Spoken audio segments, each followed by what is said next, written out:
For my favorite holiday, we're going to be talking about Alice from the Shin Megami Tensei series. You may wonder why I would talk about only one demon for an entire special, but honestly, I think Alice's running themes and story in the games is super cool, interesting, and more importantly, absolutely horrifying. It's interesting, you know?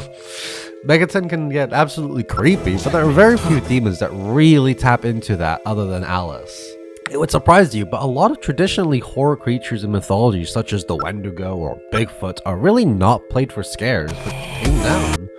Side note, isn't it kinda weird that for such a massive piece of Americana and just cryptid mythology, Bigfoot only really appears in one purposefully easy to misplace in one game? It would be so cool to see Doise take on the monster, that would be awesome.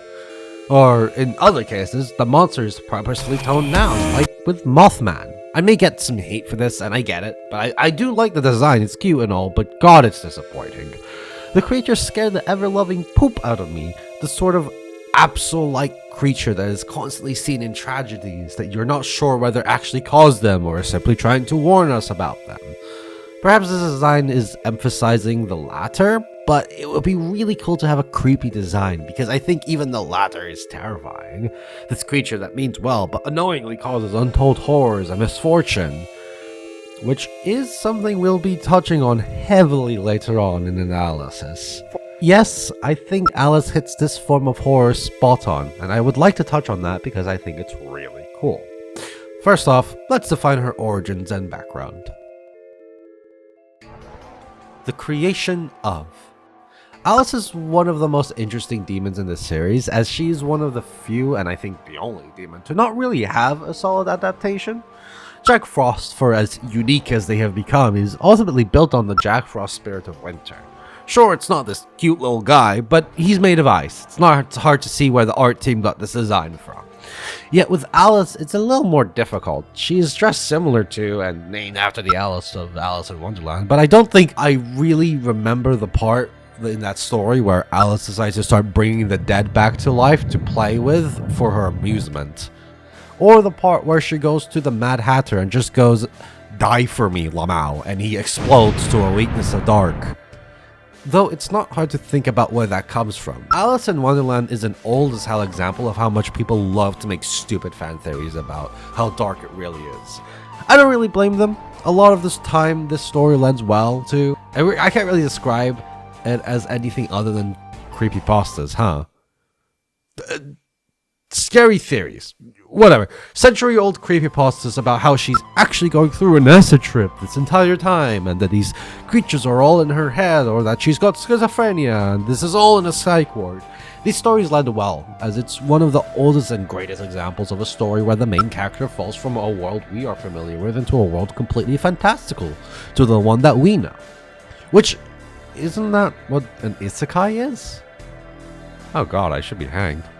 As such, it's not hard to see this twisted version of Alice that we see in the series, specifically in SMT 1 and 2.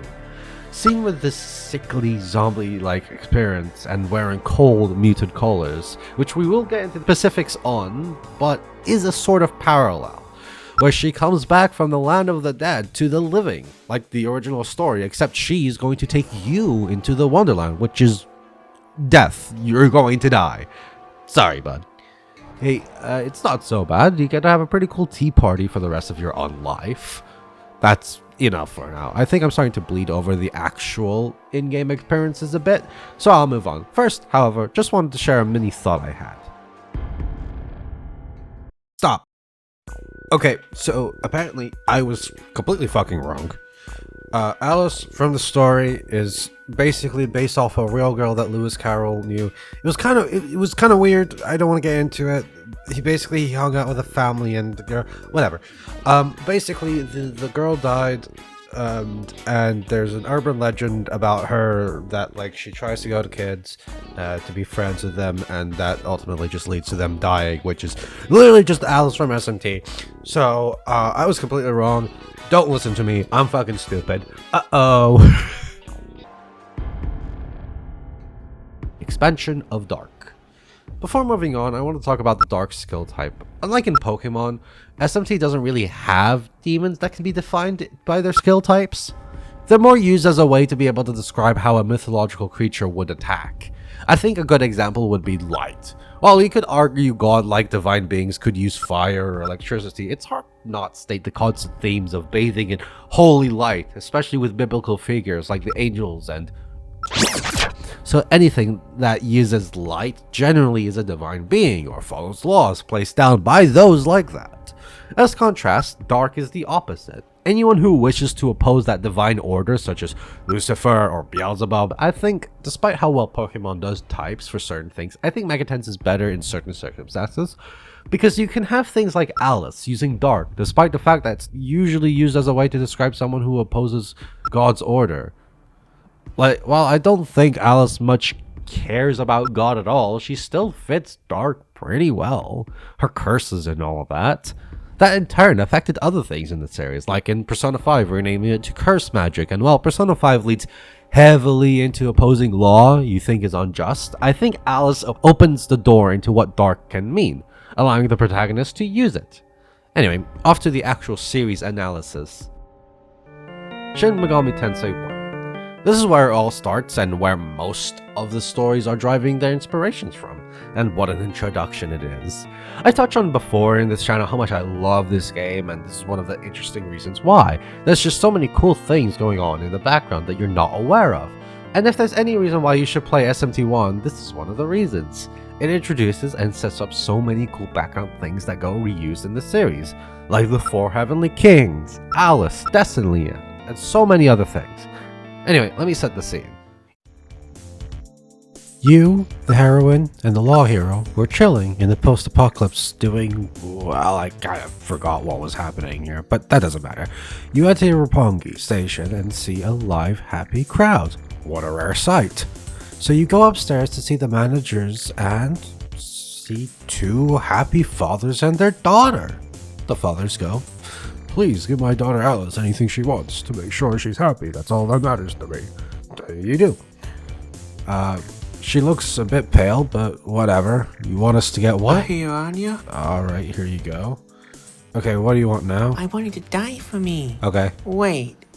What? Man, I did that like 50 times on the way here. Oh. Cool. Just kidding. You escape, her 2 fathers ready to give it all as they lost all their meaning in this world, and you go downstairs. The live, captive audience, once cheering you, is gone. In fact, everything is. You look down and see the gravestones of patrons you saw. That pale girl was brought back by her grieving fathers. Yet it wasn't just her. The people of Roppongi were brought back to entertain her. In fact, you were never in a station. Fuck, that's awesome. I think some of the scariest horror media has to do with when the scary monster has no idea what it is they're doing. Not just that, but the whole evil kid trope is played out, fuck you Brightburn, but there's a reason it's used so often. It's the next step from the scary monster who has no idea what they're doing. They are the most innocent thing we can think of, and they're committing such atrocities. Slightly related, but spoilers for this Cowboy Bebop episode. Despite the fact I haven't probably watched the show in like, god, 6 years. God, I'm no longer a teenager and I'm getting old. Despite the time between, there is one scene I will never forget. I forgot all the context, but this man, I don't want to get into what they did, dying a gruesome fucking death, and all the while screaming mom.